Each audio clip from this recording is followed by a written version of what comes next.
የእስር ቤቱ ፍቅረኞች ወይና ደብዳቤዎቻቸው ድህነት ይሁን የብር ጥማት ወይስ የውድድር መንፈስ ወይስ ከሌሎቹ የማነስ ስሜት ተሰምቶኝ በሰዓቱ ይህ ነው ብዬ ባልተረዳሁት የተቻኮለ ስሜት እንዴትና በምን ሁኔታ እንደሆነ በቅጡ ትዝ ከማይለኝ ባለሀብት ጋር ጓደኛ ሆንኩ።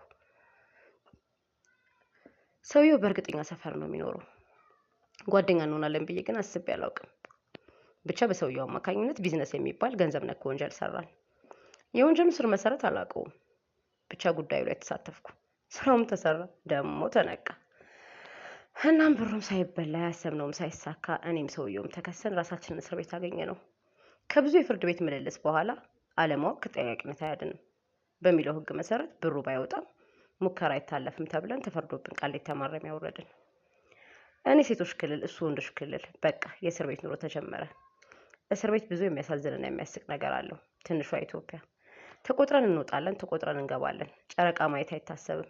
ለካ ጨረቃን ማየት በራሱ ከባድ ስጦታ ነበር። ብቻ እስር ቤት ውስጥ መታሰር ብቻ አልነበረም የሚፈቀደው፣ መማር የሚፈቀድ ነበር። አንድ ጊዜ ማሳለፊያ ተመዝግቤ ትምህርት ጀመርኩ። ታጅበን እንወጣለን፣ ታጅበን ወጥተን እንገባለን። ትምህርት ቤት ውስጥ ወንዶቹም ሴቶች እስረኞች አንድ ክፍል ውስጥ እንማራለን፣ ያውም ተቀላቅለን። መቀመጥ ባንችልም ታዲያ እኛ ምን ገዶን? በአይን እየተያየን እንግባባለን። በሱሱም ቢሆን እናወራለን። ታራሚና ተማሪ አይደል ጨዋታው? እረፍት ስንወጣ የክፍል ልጅ ሰላም እያለኝ በእጁ ጥፍጥፍ ያለ ወረቀት አቀበለኝ። እኔም ሳላስፎግር ወረቀቱን ይዤ ሽንት ቤት ሄጄ ጡቴ ስር ደበቅኩት። ያው ተፈትሸን ስንገባ እንዳይያዝብኝ። ተመልሼ መጥቼ ማን ነው ግን አልኩት። የክፍሌ ልጅ ባለፈው ለውሳኔ ወደ ፍርድ ቤት ስትሄጂ አጠገብሽ የነበረው ሰውዬ ነው አለኝ። አስታወስኩት። መልሱን ነገ ብዬው ትምህርታችንን ጨርሰን ወደ የዙናችን እንደተለመደው ታጅበን ሄድን። ገባው። እንደሚያጠና ሰው ደብቄ ያመጣሁትን ደብዳቤ ደፍተር ውስጥ ከትቼ ማንበብ ጀመርኩ። የኔ ቆንጆ ብሎ ይጀምራል ጽሁፉ። ሳቂ ሊያመልጠኝ ነበር። ያዝ አደረኩት። ቀጠልኩ። ካየሁሽ ቀን ከልቤ ያልጠፋሽ። ስሜ ከሌ ይባላል። ረዥም የቆየው እስረኛ ነኝ። ለወጣ ትንሽ ነው የቀረኝ። ስላንቺም ሰምቻለሁ። ከባልሽ ጋር አንድ ቤት ውስጥ ነን። እሺ ካልሽኝና የኔ ከሆንሽ ስንፈታም ለቁም ነገር እንበቃለን ይላል። ከስር ያንቺው ከሌ። አልቻልኩም። ሳኩ። ፍቅር በማረሚያ አላውቅም። ግን ደብዳቤ መጻጻፉን ፈለግኩት። እናም ብዙ ያልተንዛዛ አጠር ያለ መስፈርቱ ያልበዛበት የእሽታ ደብዳቤ ጻፍኩለት። በማረሚያ ቋንቋ የመጀመሪያ ኑካዬ መሆኑ ነው። የኔ በእስር ቤቱ አዲስ መሆን እንጂ ሁሉም ነገር ማረሚያ ቤት ውስጥ የተለመደ ነው ከእንትን በስተቀር። እየዋለ እያደረ የማረሚያ ኑሮን ተለማምጄዋለሁ። እስር ቤት ልክ እንደ ህመም ነው። ወዳጅና ጠላትን ትለይበታለህ። የሰው ልጅ ባህሪ ታዝበህ በፈጣሪ ምህረት ትደነቃለህ። ማለቂያ የሌለው ምህረትና ፍቅር። ሰዎች ሲተው እሱ ደግሞ ሰው አስነስቶ ሊያስደንቅሃል። የዛኔ ሰው መቀየምንም ማስቀየምንም ትተውና ፈጣሪን ብቻ ትይዛለህ። በቃ ሁሉም ነገር ለበጎ ነው ብለህ አመስግነህ ትኖራለህ።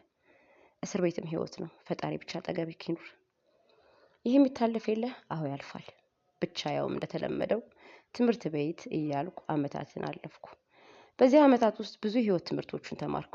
በዛው ልክም ብዙ አይኑካዎችን ወይም የደብዳቤ ፍቅረኛዎችን አፈራው። ታዲያ አንድ ቀን ከብዙዎቹ ሁለቱ አይኑካዎቼ የልደት ቀኔን ጠይቀውኝ ነግሬያቸው ነበር። በልደት ቀን ጠዋት ቤተሰብ በማይክሮፎን ተጠርቼ ወጣሁ።